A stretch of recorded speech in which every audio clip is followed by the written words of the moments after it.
27, page number 136-137.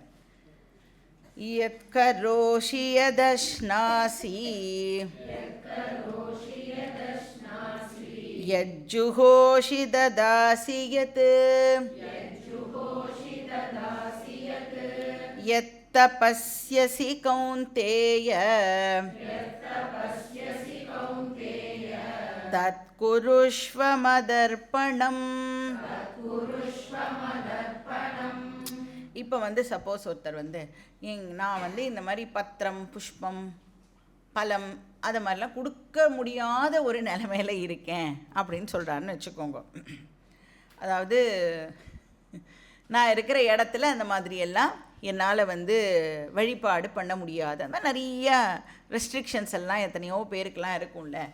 அந்த மாதிரிலாம் என்னால் கொடுக்க முடியாது அப்படின்னா, அப்போ கூட பகவான் என்ன சொல்கிறார் நெக்ஸ்ட் ஸ்லோகத்தில், நீ கஷ்டப்பட்டு எதுவுமே எனக்காக அப்படின்னு நீ தனியாக எதையுமே தேடி போய் கஷ்டப்பட்டு எடுத்துட்டுலாம் வராத. நீ உயிர் வாழணுன்னா சாப்பிடுவல்ல அப்படின்னு கேட்குற. சாப்பிட்டா தானே நம்மளால் உயிரோடு இருக்க முடியும். தண்ணியெலாம் குடிப்பல்ல அப்படின்னு கேட்குற. அப்போது எந்த ஆக்டிவிட்டியை நீ பண்ணினாலும் அதை என்ன பண்ணணும்? மத் அர்ப்பணம், எனக்கு அதை நீ அர்ப்பணம் பண்ணு அப்படின்னு சொல்கிறார். எது கரோஷி, ஸோ எந்த ஆக்டிவிட்டியை நீ பண்ணினாலும், கர்மான ஆக்ஷன் அர்த்தம் இல்லையா? எத் கரோஷி அப்படின்னா நீ எந்த கர்மா பண்ணினாலும், ஸோ அது லௌகீக கர்மாவாக இருக்கலாம், இல்லை வைதீக கர்மாவாக இருக்கலாம், எந்த கர்மாவாக இருந்தாலும் எவ்ரிடே ஒர்க் இருக்கு இல்லையா, நம்மளுடைய டெய்லி ரொட்டீன், அந்த வேலையை நீ எனக்கு அர்ப்பணம் பண்ணு. இப்போ ஒருத்தருக்கு ஒரு ரொட்டீன் இருக்கும். ஒருத்தர் கிச்சனில் வேலை பண்ணணும் அப்படின்னா, ஒருத்தர் வெளியில் போய் வேலை பண்ணணும் வீட்டில். அப்போ அந்த ரொட்டீனை நீ எனக்கு அர்ப்பணம் பண்ணு அப்படின்னு சொல்கிறேன். நான் எப்படி ஆஃபீஸில் பண்ணுற வேலையை எப்படி வீட்டில் இருக்கிற பகவானுக்கு அர்ப்பணம் பண்ணுறது? கிச்சனில் வேலை பண்ணுறவா ஓகே, பக்கத்துலேயே இருப்பார் பகவான், பூஜை ரூம் பக்கத்துலேயே இருக்கும். இப்போ ஆஃபீஸில் பண்ணுற வேலையை எப்படி பகவானுக்கு அர்ப்பணம் பண்ணுறது? நீ ஆஃபீஸ்க்கு போனேன்னு வச்சுக்கோ, உன்னால் வீட்டில் இருக்க முடியாது. நீ வீட்டில் இருந்தனா ஆஃபீஸில் இருக்க முடியாது. ஆனால் பகவான் எல்லா இடத்துலையும் ஆல் த டைம் பகவான் அவைலபிளாக இருக்கார் இல்லையா? அதனால் அப்போது எந்த டைரக்ஷனை பார்த்து பகவானை நான் ஞாபகம் படுத்திட்டு நான் இன்றைக்கி பாருங்கோ இன்றைக்கி வேலையை ஆரம்பிக்கிறேன் அப்படிலாம் சொல்லணும்? எல்லா டைரக்ஷன்லேயும் பகவான் அவைலபிளாக இருக்கார் இல்லையா? அப்போ என்ன பண்ணணும் அப்படின்னா, ஜஸ்ட்டு நமக்கு ஒரே ஒரு செகண்ட் பகவான் அப்படின்னு ஒரு தாட் வரணும், அவ்வளோதான். எந்த வேலை பண்ணுறதா இருந்தாலும், இப்போ நீங்கள் ஆஃபீஸ்லேயே போய் உங்கள் லேப்டாப்பை ஆன் பண்ணுறேன் அப்படின்னா, ஆன் பண்ணுறதுக்கு முன்னாடி பகவான் ஜஸ்ட்டு பகவானே நான் இப்போ லேப்டாப் ஆன் பண்ண போகிறேன் அப்படின்னு ஒரு ஞாபகம் வந்துடுதுன்னா, that is nothing but offering that karma to Ishwara. ஈஸ்வர பிரீத்தியர்த்தம் முடிஞ்சு போச்சு, அவ்வளோதான். ஏன்னா நமக்கு இந்த இடத்துல தான் பகவானை வழிபடணும், இப்படி உட்காந்து தான் நான் ப்ரே பண்ணணும், அதெல்லாம் எதுவுமே நமக்கு ரூல்ஸ் ரெகுலேஷன்லாம் கிடையாது. ஏன் கிடையாதுன்னா, எல்லாமே நமக்கு ஈஸ்வரா தான் இருக்கிறது, ஈஸ்வரா மட்டும்தான். அப்படிங்கிறதுனால நமக்கு எந்த ரெஸ்ட்ரிக்ஷனும் கிடையாது. எங்கே வேணும்னாலும் எந்த வேலை பண்ணினாலும் நாம் பகவானை இன்வோக் பண்ணலாம். எது அஷ்னாசி, அஷ்னாசின்னா சாப்பிட்றது. நீ எதை சாப்பிட்றியோ அதை எனக்கு சமர்ப்பணம் பண்ணு, ஆஃபர் பண்ணு. நான் எங்கள் வீட்டில் சமைக்கிறதே இல்லை அப்படின்னு நீங்கள் சப்போஸ் சொல்கிறேன்னு வச்சுக்கோங்க. ஓன்லி ஸ்விக்கி இல்லை ஜொமாட்டோ, அப்புறம் வேறு என்ன ஊபர் ஈட்ஸ், அந்த மாதிரி தான் எங்கள் வீட்டில் வரும் சாப்பாடு.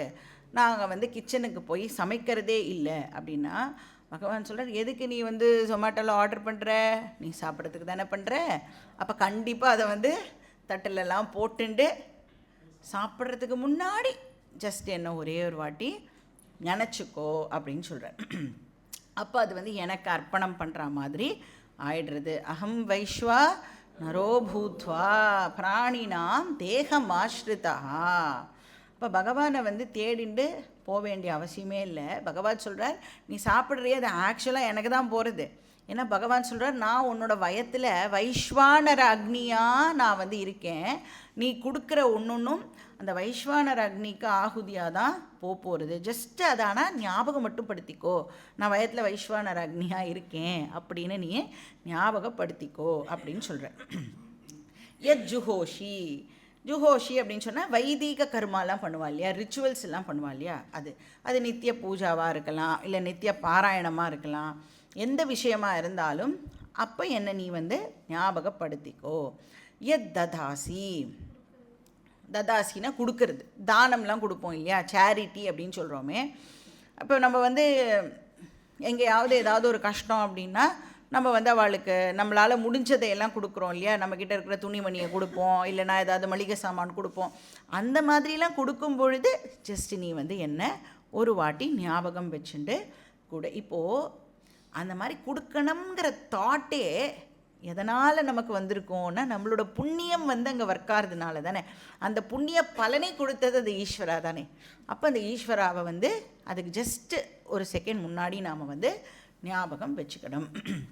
அப்போ எல்லாமே பகவானுக்கு அர்ப்பணம் பண்ணுறது. அப்போ நம்ம ஜஸ்ட்டு என்ன பண்ணணும் அப்படின்னா, ஏதாவது புதுசாக ஆக்டிவிட்டியெல்லாம் நம்ம க்ரியேட் பண்ணி பண்ணணுமானா இல்லை, நீ டெய்லி என்ன பண்ணுறியோ பண்ணணும், ஆனால் ஆட்டிடியூடை மட்டும் சேஞ்ச் பண்ணிக்கணும். நான் பகவானுக்காக இதை வந்து அர்ப்பணம் பண்ணுறேன். இந்த சாங்லாம் டெடிகேட் பண்ணுவாள் எஃப்எம்ல கேட்டிருப்பேளே, அந்த மாதிரி இந்த ஆக்ஷனை நான் பகவானுக்கு டெடிகேட் பண்ணுறேன் அப்படின்னு பண்ணணும்.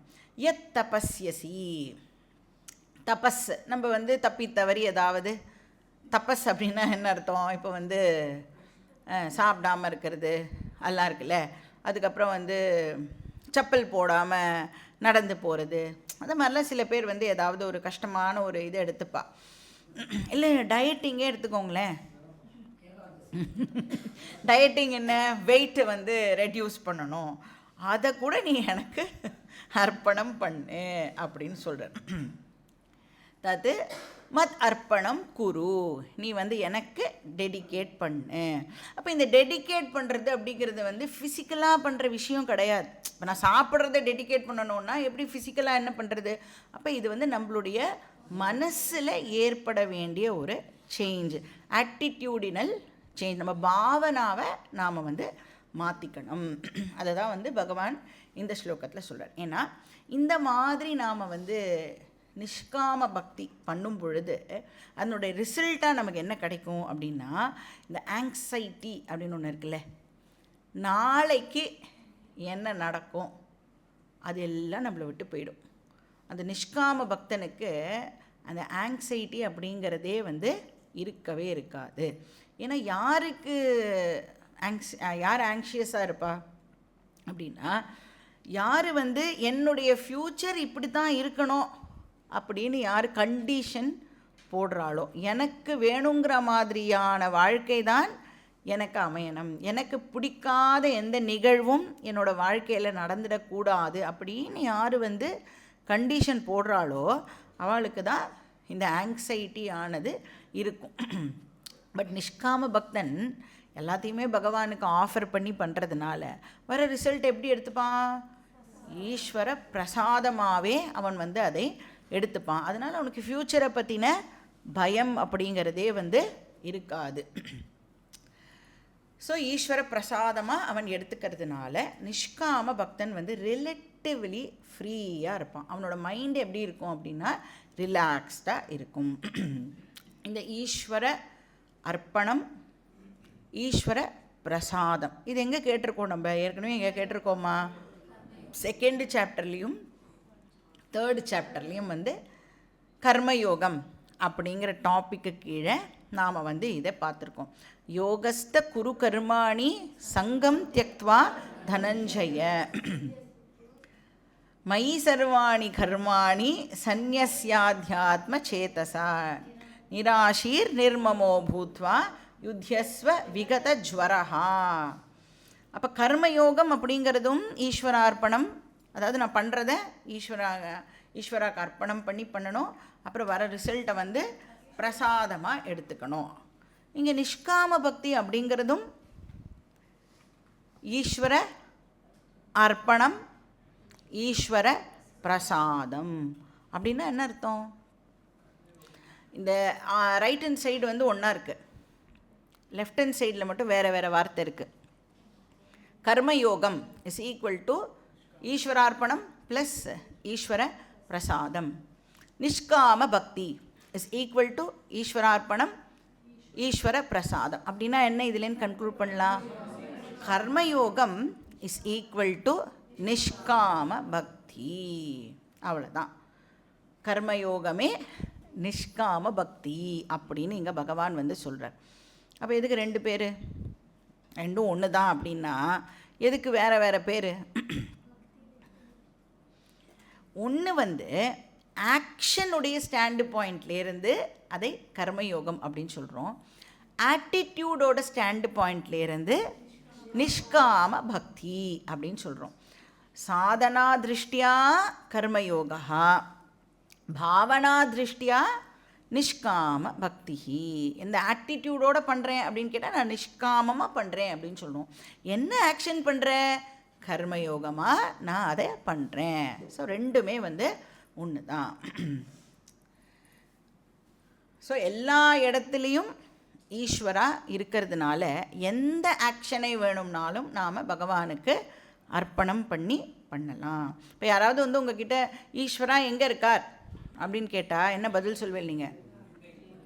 அப்படிலாம் பதில் சொல்லக்கூடாது. கவுண்டர் கொஸ்டின் கேட்கணும். எப்பயுமே ஞாபகம் வச்சுக்கோங்க, நீங்கள் வந்து வேதாந்தா படிக்கிறேன் அப்படின்னு சொன்னால் டைரெக்டாக ஆன்சர் எதுக்குமே கொடுக்கக்கூடாது. கவுண்டர் கொஸ்டின் கேட்குறதுக்கு நமக்கு தெரியணும். இப்போ என்ன கேள்வி கேட்கணும்? எங்கே ஈஸ்வரா இல்லை அப்படின்னு வந்து ஒரு கேள்வியை கேட்கணும். நம்ம பார்த்துருக்கோம்ல, காட் இஸ் நோவேர் அப்படின்னு வந்து ஒருத்தன் எழுதி வச்சுருந்தான். அப்போ நம்ம என்ன பண்ணினோம்?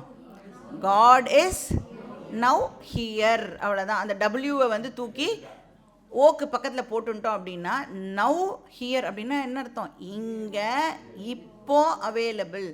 இங்கே இப்போ அவைலபிள் அப்படின்னு சொன்னால் எங்கேயும் எப்போவும் அவர் வந்து அவைலபிளாக இருப்பார். சர்வபூதானாம் ஹிருத்தேஷேர்ஜுன திஷ்டதி அப்படின்னு பார்த்துருக்கோம். பகவான் எங்கே இருக்கார் அப்படின்னா எல்லாருடைய ஹிருதயத்துலேயும் அந்தர்யாமியாக ஈஸ்வரா வந்து அவைலபிளாக இருக்கார். அப்போ நிஷ்காம பக்தி பண்ணணும் அப்படின்னா ஏதோ ஒரு ஸ்பெசிஃபிக் செட்டப் எல்லாம் நமக்கு தேவையில்லை. நீ என்ன பண்ணிட்டுருக்கியோ அதையே நீ வந்து அந்த பாவனாவை சேஞ்ச் பண்ணிட்ட அப்படின்னு சொன்னால் அதுவே நிஷ்காம பக்தியாக ஆயிடுறது.